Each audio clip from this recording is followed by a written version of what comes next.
کہ سارے اکٹھے کر لیے جائیں تو ان کا ایک حل ہے. جیسے کہ ہم سمجھ لیں کہ اللہ نے سمندر کو ایک غوزے کے اندر بند کر دیا.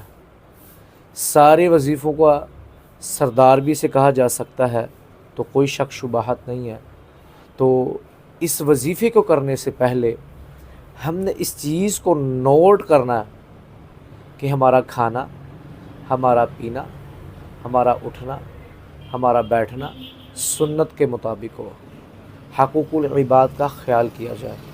تو انشاءاللہ یہاں سے آپ دعا کریں گے تو اللہ اس دعا کو فوری قبول کرے گا.